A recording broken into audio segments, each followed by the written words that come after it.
be speaking about tracking and grouping students in America. This is for COM 101. Here's my ID. Here are my cards. Here are my people. All right. First, I want to thank everyone here for coming and listening to me speak about tracking and grouping students in America today. This is a very serious topic because some students are given an abundant amount of resources and some are given very little resources to grow into who they want to be.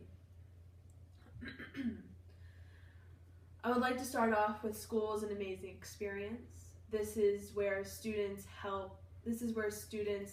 learn who they are, what they want to become, and how to get there. That means having a mentor or being able to find out what they want to do, anything around those terms. However, students with bad behavior influence placement, leading to badly behaved classes.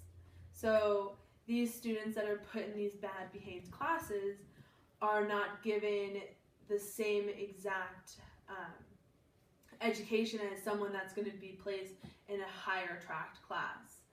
These students are their education is basically being taken away from them in a sense because they are not given the same resources as the other students. Next being that tracking and grouping students can also influence their state of mind. So if they're put into a lower tracked class, this means to them that they aren't good enough, that they'll never be good enough, that why should they try, why should they continue to grow. This is something that's very big in America today because we have these standardized tests that split our students up into where they should be in the school districts all over the country, and that hurts our students in very, very big amount. I have been to 3 different high schools and I've been able to see 3 different types of schooling. I've been able to see an amazingly thriving school district in Haddonfield, New Jersey, where more than half of the students go to Ivy League schools. Then I go to another school that's going middle, mostly going to community colleges, and then I go to one in Sacramento where the students are lucky if they're not going to be in a gang. So each school shows different types of placements for their students and how they treat them and how they want them to grow.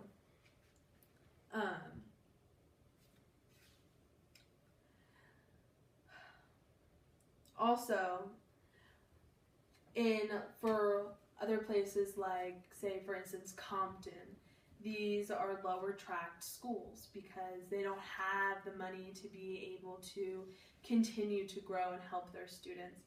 This is taking away resources from the students and not giving them the amount that they need to grow.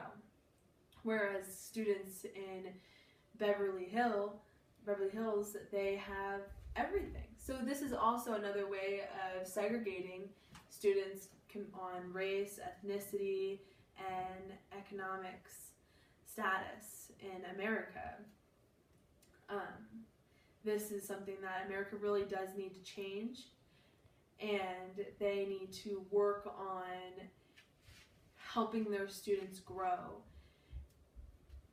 Now that you guys know a little bit more about tracking and grouping students in America, I hope that when you go into different schools or you're working with students that you understand that every single student should be getting the same exact type of attention.